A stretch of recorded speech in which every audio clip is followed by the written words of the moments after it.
Imagine a man towering at 6'9", with an IQ higher than many college professors, a calm voice, and a seemingly polite demeanor. To neighbors and friends, he looked like a gentle giant. But behind that quiet intelligence lurked one of the most disturbing minds in criminal history. Ed Kemper, known as the co-ed killer, turned his brilliance and physical power into tools of unimaginable horror, murdering his own family members before preying on young women in chillingly calculated ways. His story is not just about brutality, but about how someone so intelligent and unassuming could hide such darkness in plain sight. At first glance, Edmund Emil Kemper didn't seem like the type of man who would strike fear into anyone's heart. Towering at 6 feet 9 inches tall, he was a literal giant. Yet he often carried himself with an awkward, almost gentle demeanor. People who encountered him in casual settings described him as intelligent, well-spoken, and surprisingly polite. He was the kind of man who could hold a deep conversation about philosophy, history, or law enforcement, and he often impressed those around him with his sharp wit and articulate thoughts. But beneath this imposing figure and cultivated charm lay one of the darkest and most disturbed minds in the history of American crime. The contrast between Kemper's appearance and his actions is what makes his story so chilling. Unlike many killers who hid in shadows, Kemper stood in plain sight, blending into society with a disarming sense of normalcy. His massive size alone commanded attention, yet he used it to gain trust rather than suspicion. To his acquaintances, he was a clever conversationalist, even a friend. To law enforcement officials who met him before his crimes came to light, he was a cooperative young man with an interest in criminal psychology. But the truth, hidden beneath layers of intelligence and charm, was that Kemper harbored violent fantasies that would soon explode into horrifying reality. His childhood was a storm of instability, loneliness, and cruelty. Born on December 18, 1948, in Burbank, California, he was the middle child of Clarnell and Edmund. At first glance, nothing about his birth seemed unusual, but the household he was born into would leave deep scars that shaped his mind and planted the seeds of future violence. Kemper's parents' marriage quickly dissolved into bitterness. His father, a World War II veteran, struggled to find peace after the war. He described life with Clarnell as more exhausting than the battlefield. For young Ed, this meant living in a house filled with shouting, contempt, and a constant sense of rejection. When his parents divorced, he was left under the care of his mother, a decision that would haunt him for the rest of his life. His mother was not the nurturing figure a boy of his age desperately needed. Instead, she became a source of ridicule and emotional abuse. She frequently belittled Ed, calling him worthless and unlovable. She often told him that no woman would ever want him, a message she hammered into his young mind until it became part of his identity. Clarnell also feared that her son might harm his sisters, so she forced him to sleep in the cold, dark basement of their Montana home, alone with his thoughts, his fears, and his anger. In that basement, Edmund began building the inner world that would later erupt into violence. Even in his early years, troubling behaviors began to emerge. He was fascinated with death, playing games that revolved around execution or pretending to die. He took apart dolls, removing their heads and limbs, as though rehearsing for darker acts to come. His cruelty extended to animals as well. Family pets went missing, and later it was discovered that he had killed some of them. These acts were not simply childhood mischief. They were the early warnings of a disturbed mind searching for an outlet. Despite his intelligence, he had a tested IQ well above average. Ed was socially awkward and painfully isolated. His enormous size made him stand out among other children, and his peers often avoided him. The rejection at school only mirrored the rejection he faced at home. He longed for affection, but what he received instead was humiliation and distrust. His mother's harsh discipline and cold demeanor left him desperate for approval he could never earn. The resentment and loneliness brewed inside him like a storm. By the time he reached adolescence, he was already harboring violent fantasies, imagining ways to get back at those who hurt him, particularly his mother. The broken home he grew up in did more than just damage his self-esteem. It created a young boy who learned to internalize rage, hide his true thoughts, and retreat into a dangerous imagination. His early years reveal the foundation of a fractured life, a rejected child, a hostile mother, a fractured family, and a growing fascination with violence. These were the conditions that nurtured the monster to come. By the time Edmund Kemper was 15, the storm inside him had grown too violent to contain. Years of rejection, loneliness, and pent-up rage finally boiled over in 1964, leading to his first murders, acts that shocked his family and foreshadowed the horrors yet to come. After his parents' bitter divorce, Edmund was shuffled between relatives. Eventually, he was sent to live with his paternal grandparents on a ranch in North Fork, California. For most families, this might have offered stability, a chance for a troubled boy to heal. But for Edmund, it only deepened his feelings of alienation. His grandmother, Maud, was strict and controlling, often reminding him of his mother's cruelty. His grandfather, Edmund Sr., though kinder, was distant, leaving young Ed once again feeling powerless and unwanted. At home, tensions mounted. Maud frequently scolded him, sometimes mocking him in ways that echoed his mother's belittling voice. Each argument became fuel for his growing resentment. At the same time, he continued to retreat into violent fantasies, imagining how it would feel to take control in the most final and terrifying way. He later admitted that by this point, he had already begun practicing with firearms and dreaming of killing. On August 27, 1964, the fantasies turned into reality. That morning, an argument with Maud escalated.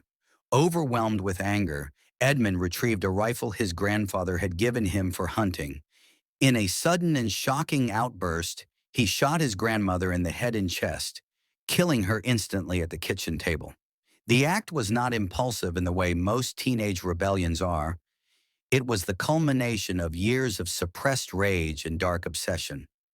Moments later, his grandfather returned home from grocery shopping.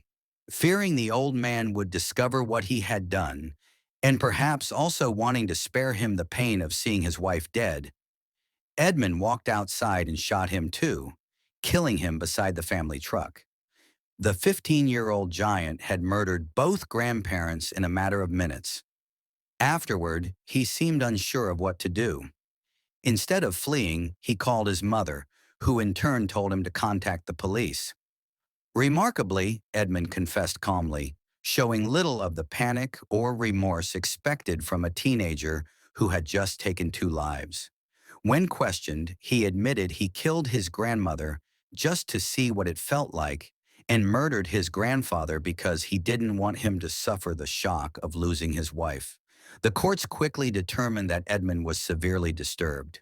Too young for prison, he was sent to Atascadero State Hospital, a maximum security facility for mentally ill offenders. There, doctors evaluated him and were stunned by his intelligence. He tested with an IQ of 136.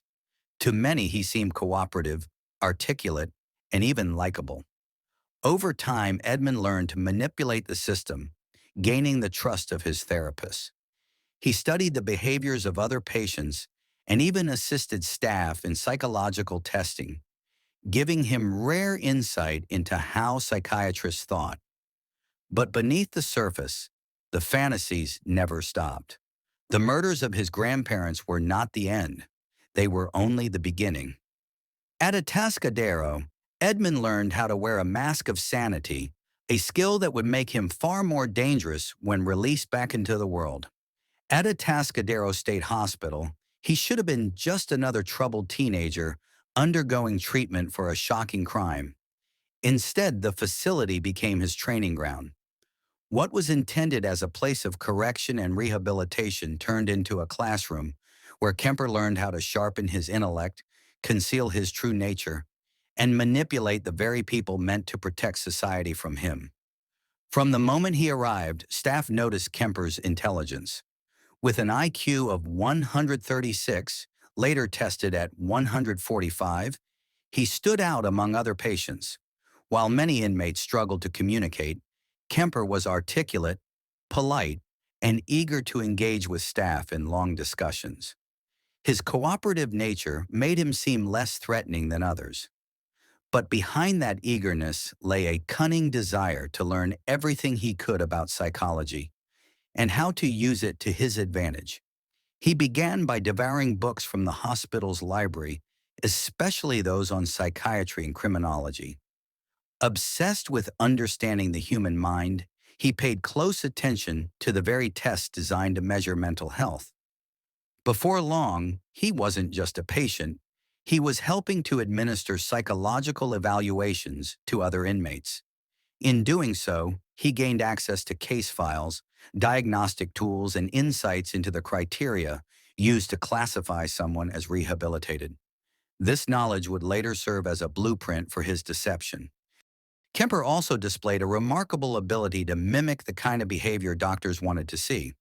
He studied their language, adopted their terminology, and learned to describe his feelings in ways that sounded responsible and self-aware. When asked about his crimes, he could switch between showing remorse and explaining them in clinical detail, depending on what he thought the evaluator wanted. His charm and intelligence convinced many professionals that he was not the dangerous young killer they first believed him to be. In reality, the violent fantasies never stopped. Kemper later admitted that while he appeared to be progressing, he was privately rehearsing darker thoughts. He imagined scenarios of domination, control, and killing, all while presenting a calm, rational exterior. At Atascadero, he practiced wearing a mask of sanity, a disguise he would perfect in the years to come. By the time he turned 21, Kemper had successfully convinced his doctors that he was rehabilitated. They cited his maturity, his intelligence, and his apparent self-control as reasons for release. Ironically, some reports even noted that he would likely be a model patient and could safely rejoin society. But the truth was far more chilling. The hospital had not cured Edmund Kemper, it had educated him. He left not only as a free man, but as a more skilled predator, armed with intimate knowledge of psychological manipulation. What was meant to reform him had instead transformed him into a master deceiver. Society believed it was giving a young man a second chance. In reality, it was releasing a monster who now knew exactly how to hide in plain sight. In 1969, at the age of 21, Edmund Kemper walked out of Atascadero State Hospital with a clean slate. His records from the murders of his grandparents had been sealed, and psychiatrists assured the parole board that he was no longer a threat to society. To the outside world, it looked like a fresh start, a chance for a young man to rebuild his life. But for Kemper, freedom came with a cruel twist of fate. He was sent to live once again with the very person who had fueled so much of his rage, his mother, Clarnell. Clarnell was now working at the University of California, Santa Cruz, and she had not grown any softer with time. She continued to belittle her son, mocking him for his size, his awkwardness, and his inability to find a girlfriend. Her cutting words echoed the torment of his childhood, reigniting the feelings of humiliation and worthlessness that had driven him into violent fantasies in the first place. Despite his attempts to appear composed, every insult chipped away at the mask he had built at Atascadero. Living under her roof was suffocating. Clarnell forced him into the basement again, isolating him in the cold darkness as though he were still a child. She accused him of being a danger to women, reminding him constantly that no girl would ever want him. These attacks fed directly into his deepest insecurities. For Kemper, his mother's house was not a home, but a prison, and her presence was a constant reminder of the pain and rejection that had shaped him. On the surface, however, Edmund tried to build a life that looked normal. He enrolled in community college, hoping to pursue a career in law enforcement, but his towering height disqualified him from becoming a police officer. Still, he lingered around law enforcement circles, drinking with off-duty officers at local bars. They nicknamed him Big Ed and welcomed him into their group, never suspecting that the friendly giant they shared drinks with was quietly nurturing dark thoughts. During this time, Kemper also began to hone his skills in social interaction. He was polite, articulate, and careful not to reveal the bitterness boiling beneath. To outsiders, he seemed like a young man trying to move forward, maybe a little odd, but harmless. But inside, the pressure of living with his mother and the sting of constant rejection built dangerous storm. It was during this period that Edmund developed his obsession with young female hitchhikers. Santa Cruz in the early 1970s was full of them, students and free spirits who saw hitchhiking as a safe and cheap way to get around. For Kemper, they became symbols of the independence and affection he longed for, but could never have. He began picking them up, at first simply driving them to their destinations. But with each encounter, his fantasies grew darker, and the urge to act on them became harder to resist. What was supposed to be a fresh start had instead placed Edmund Kemper back into the very environment that fueled his rage. Living with his controlling mother, denied the life he wanted and surrounded by potential victims, he was a ticking time bomb. The calm exterior of Big Ed masked a growing hunger for control and violence. Soon that hunger would break free in ways that would shock California forever. By the early 1970s, Santa Cruz, California, had become a haven for young students, free spirits, and wanderers. The college culture of the time encouraged independence, and hitchhiking was considered a normal, almost harmless way of getting around. But for Edmund Kemper, now in his early 20s, these young women represented both temptation and opportunity. To him, they were a reminder of what he could never have: companionship, acceptance, and love. Soon, the lonely giant who once only fantasized about killing would step into the role that would earn him the nickname the co-ed killer. Kemper had already begun practicing the routine. He would drive around in his car, spotting hitchhikers along highways near the University of California, Santa Cruz. With his soft-spoken manner and clean-cut appearance, he put them at ease. His sheer size and calm demeanor made him seem protective rather than dangerous. Many girls trusted him without hesitation, climbing into his vehicle for what they thought would be a safe ride. At first, Kemper resisted his urges. He would pick up young women and drop them off unharmed, using the experiences to rehearse scenarios in his mind. But each ride only intensified his fantasies of domination and control. He later admitted that he knew it was only a matter of time before he acted on his darkest impulses.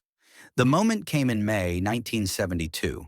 Kemper picked up two college students, Marianne Pesci and Anita Lucchesa, who were hitchhiking together.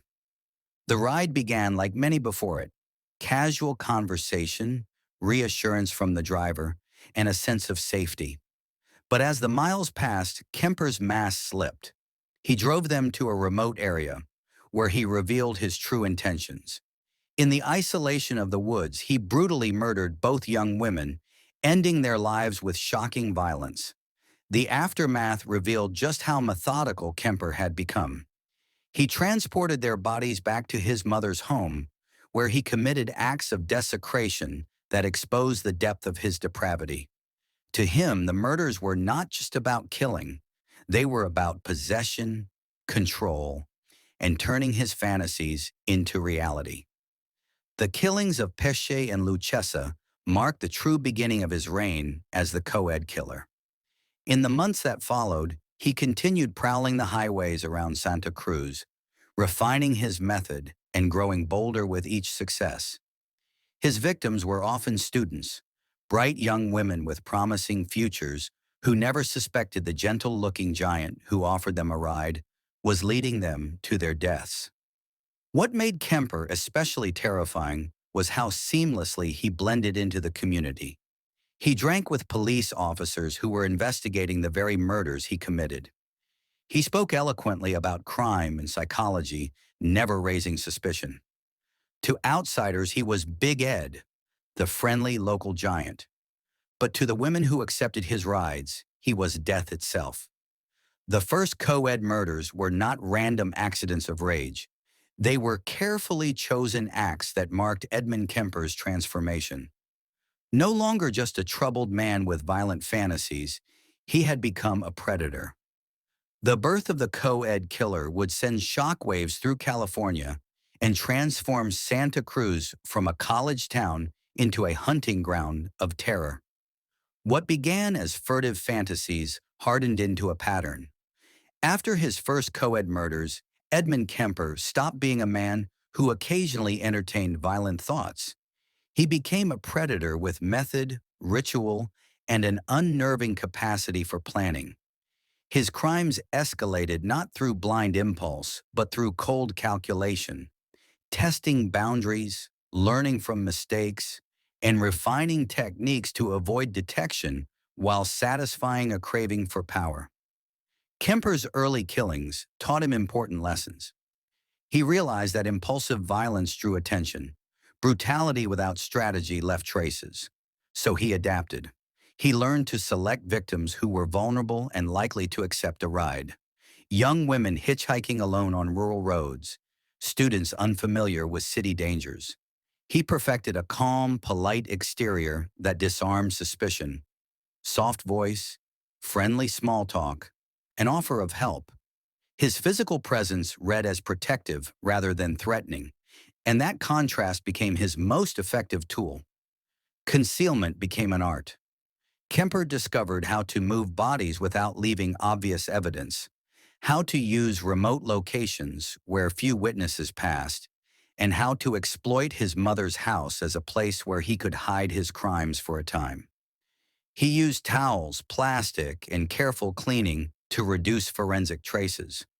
More alarmingly, he learned how social camouflage worked, showing up at bars with off-duty officers, attending community events, and cracking jokes with people who would later help search for his victims. At the center of Edmund Kemper's story, beneath the headlines, the confessions, and the horror, lies a relationship that shaped him more than anything else. His bond with his mother, Clarnell.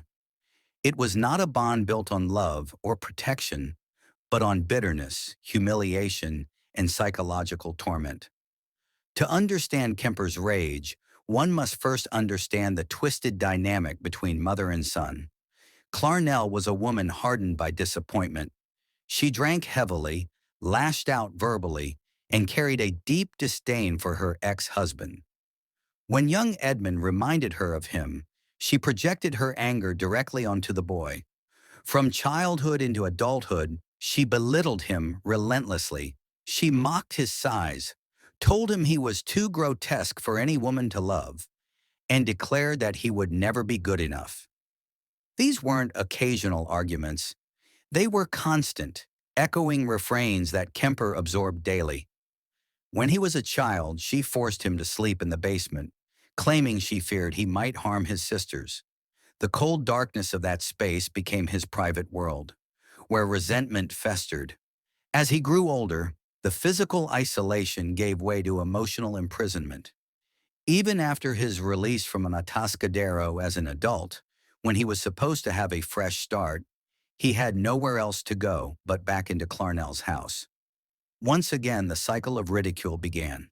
She berated him for failing in college, laughed at his dream of becoming a police officer, and accused him of being dangerous to women, a prophecy he would later fulfill. Their relationship was paradoxical. Kemper hated his mother, yet he craved her approval. He longed for acknowledgement, for a shred of affection she would never give. The more she withheld, the deeper his resentment grew. This emotional tug-of-war created a volatile mix of dependency and rage. She was the voice that belittled him, yet also the only person who remained a constant presence in his life. In many ways, his victims became stand-ins for Clarnell. The young women he picked up and murdered were proxies, objects through which he could act out his anger toward the one woman he truly wanted to destroy, but couldn't. Each killing was both a release of rage and a rehearsal for the confrontation he knew was inevitable. The psychological games between them were just as disturbing as the violence. Clarnell would taunt him about his failures, sometimes in drunken tirades late at night. Kemper, in turn, would smile, nod, and retreat to his room, hiding the storm brewing inside. Outwardly, he remained the dutiful son who drove her to work and lived under her roof. Inwardly, he nursed fantasies of ultimate revenge. This toxic bond fueled the final act of his story. When he eventually turned his violence against his mother, it was not a sudden decision, but the culmination of years of rage, humiliation, and twisted dependence. In Edmund Kemper's life, every murder pointed back to her. Every act of violence was a distorted echo of their relationship. Clarnell wasn't just his mother. She was the embodiment of everything he hated and everything he could never escape. By April 1973, Edmund Kemper's killing spree had already left a trail of young women dead, their lives cut short by the man who stalked the highways of Santa Cruz. Yet in his mind, all those murders were rehearsals, shadows cast toward one inevitable act. From childhood to adulthood, one figure loomed larger than all others: his mother, Clarnell. For years she had humiliated him, belittled him, and reinforced his feelings of worthlessness. Now, after months of killing others in her place, Kemper turned his rage toward the woman who had shaped his torment. The night of April 20th was like so many others in their strained household. Clarnell had been drinking and retreated to her bedroom. Before falling asleep, she mocked her son one last time, calling him into the room to berate him for keeping her awake. To most, it was a minor irritation. To Kemper, it was the final straw, the culmination of decades of ridicule. In the early hours of the morning, he entered her room. As she slept, defenseless, he struck her with a claw hammer, delivering blow after blow until she no longer moved. Then, in a frenzy both brutal and personal, he slit her throat. But the violence didn't end there. For Kemper, this wasn't just another murder. It was a ritual, the fulfillment of years of fantasy.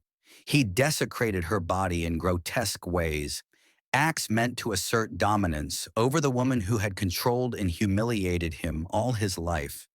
To him, this was not simply matricide, it was a twisted form of liberation. Yet even after her death, Kemper's desire for control wasn't satisfied. Later that day, he invited his mother's best friend, Sarah Sally Hallett, over to the house. She arrived unsuspecting, a woman who trusted both Clarnell and her towering son. Once inside, Kemper strangled her, killing her quickly and quietly. Her murder served a practical purpose: cover, a way to make it appear that the two women had gone away together. But it also symbolized the wider circle of betrayal. If his mother had allies, he would destroy them too. For 2 days, Kemper lived in the house with their bodies, a chilling echo of his earlier crimes where he lingered with the dead. He later admitted to speaking to his mother's severed head as if she were alive, carrying on conversations that twisted between rage and desperate longing for approval. Even in death, Clarnell's presence still dominated his psyche, but this final act also marked a turning point. The cycle of fantasy, murder, and concealment had run its course. With his mother gone, the central figure of his rage eliminated, Kemper felt strangely unburdened. He packed up, left the house, and began a long drive. Unlike his earlier crimes, he made no effort to hide what he had done. It was as if the story had reached its inevitable conclusion, and there was nothing left to sustain him. The murders of Clarnell and Sally Hallett were not only the most brutal of his life, but also the most revealing. They stripped away the mask of Big Ed and exposed the raw, festering hatred that had driven him all along. In killing his mother, Edmund Kemper killed the source of his torment, but in doing so, he also destroyed the fragile illusion of control he had maintained for years. After the brutal murders of his mother, Clarnell, and her best friend, Sally Hallett, Edmund Kemper's life reached a strange and unsettling calm. For nearly a year, he had prowled the highways of Santa Cruz, luring young women into his car and turning the region into a hunting ground. Now, with his mother gone, the figure who had fueled his deepest rage. He no longer felt the same compulsion to kill. The cycle was broken. Instead of seeking new victims, Kemper did something almost unthinkable for a serial killer. He turned himself in. On April 23, 1973, 3 days after murdering Clarnell and Sally, Kemper drove east, leaving California behind. He crossed into Nevada, then Utah, before finally reaching Colorado. Along the way, he listened to the radio, drank heavily, and reflected on what he had done. He later claimed he felt a twisted sense of relief, as though the weight of years of torment had lifted. For the first time, he said, he felt free. But freedom for Kemper didn't mean running. Instead, it meant release from the cycle of murder.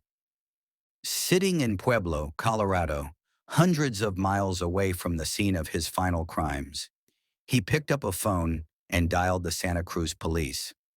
On the other end of the line was Sergeant Alufi, an officer Kemper knew personally from the jury room bar, a place where local cops gathered and where Big Ed often sat drinking with them. Calmly, almost casually, Kemper confessed. He told the officer that he had killed his mother, her friend, and several young women over the past year. At first, the police didn't believe him. Big Ed was a familiar figure, a friendly giant they had often joked with. They thought he was drunk, playing a cruel prank. But Kemper was insistent. He patiently recounted details only the killer could know. The locations of bodies, the methods of killing, the names of victims. His knowledge convinced them that the confession was real.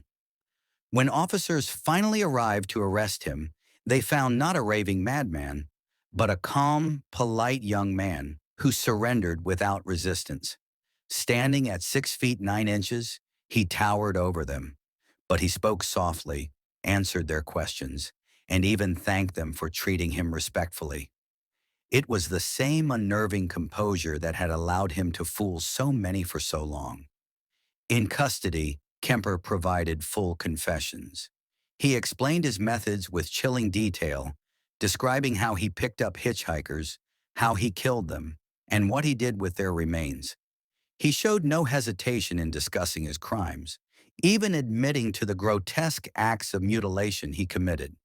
To investigators, it was as though he had been waiting for someone to finally listen. Kemper's decision to confess set him apart from many other killers. He had no desire to keep running or deny responsibility. Once his mother was dead, his need to kill evaporated. By turning himself in, he seemed almost eager to end the game.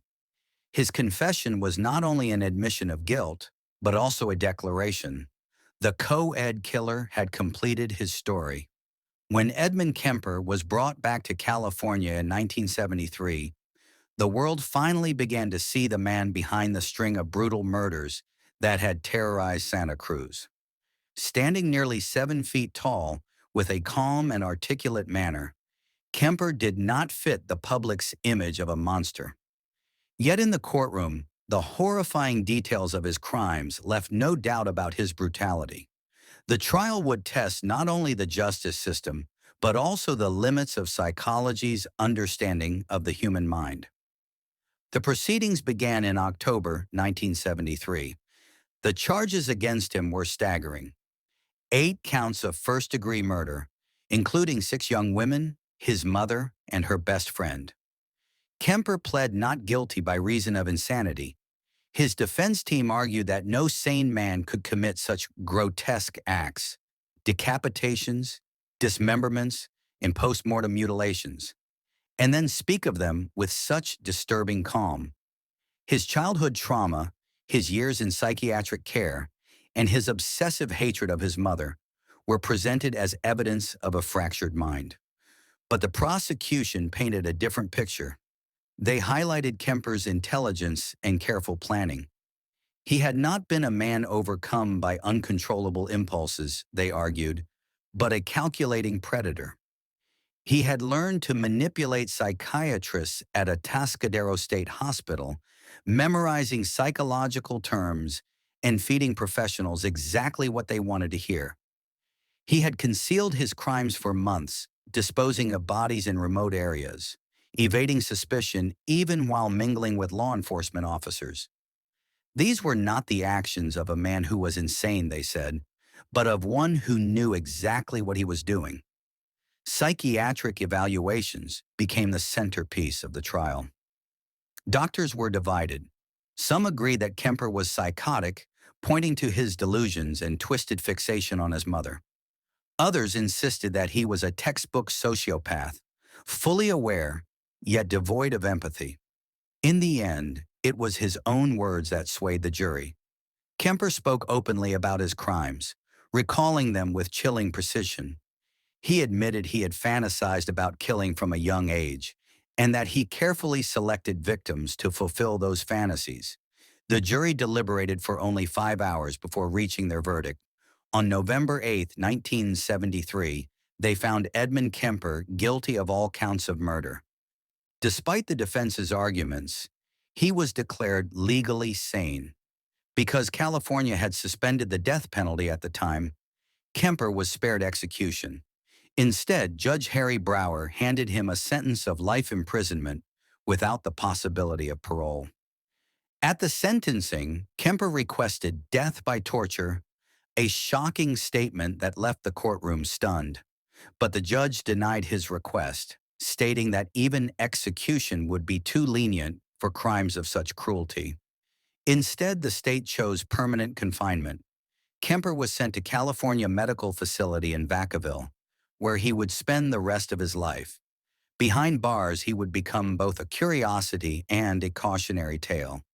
An intelligent, articulate man who helped narrate documentaries, gave chilling interviews, and even recorded audiobooks for the blind. Yet no matter how calmly he spoke, his trial and sentencing had made clear what lay beneath: a predator who understood his crimes all too well. When the heavy gates of the California Medical Facility in Vacaville closed behind Edmund Kemper, it marked the end of his days as a free man, but not the end of his story. Unlike many inmates who resist authority or lash out in confinement, Kemper adjusted seamlessly to prison life. He became what wardens called a model prisoner: obedient, cooperative, and strangely productive. In his new environment, Kemper's intelligence and calm demeanor quickly stood out. He was not a disruptive presence, but a man who seemed almost eager to contribute. Guards found him easy to manage.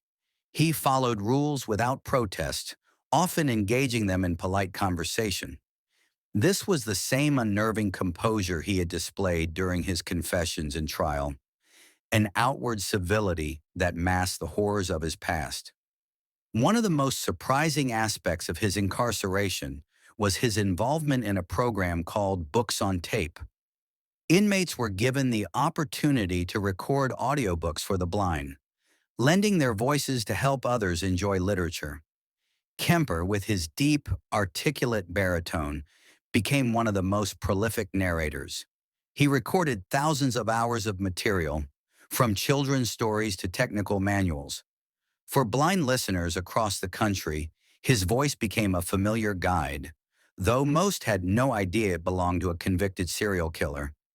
Prison staff praised him for his dedication. Fellow inmates, many of whom struggled with literacy or mental health issues, saw Kemper as oddly approachable, a man who would explain things with patience.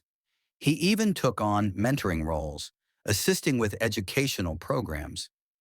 It was as if he had found a stage on which to perform normalcy, a place where his intellect and voice could be put to use. But Kemper's willingness to cooperate did not mean he avoided the spotlight of his past. Over the years, journalists, criminologists, and documentary filmmakers sought him out. He gave extensive interviews, speaking with chilling candor about his crimes. He described the mechanics of murder, the psychological urges that drove him, and the deep hatred he felt for his mother. What unsettled audiences most was not just the content of his words, but the way he delivered them: calm, reflective, even gentle at times, as though he were recounting someone else's story. To some, these interviews made Kemper a valuable case study, offering rare insight into the mind of a serial killer. To others, they revealed a man who still enjoyed the power of being heard, of controlling the narrative long after his crimes had ended. He was both cooperative and manipulative, both helpful and horrifying. Despite his prison contributions, parole was never a serious possibility. Each time his case came up for review, his own words condemned him. He admitted freely that he should never be released, that he could not be trusted outside the walls. In this, at least, he was honest. Behind bars, Edmund Kemper became a paradox, a murderer who followed rules, a killer who gave comfort through audiobooks, and a monster who spoke like a professor. His role as a model prisoner did not erase the horrors of his past. Instead, it only deepened the unsettling question of how such brutality could coexist with such composure. The story of Edmund Kemper did not end with his arrest or his life sentence. In many ways, it had just begun. His crimes, his confessions, and his unsettling intelligence left behind a legacy that stretched far beyond the walls of the California medical facility.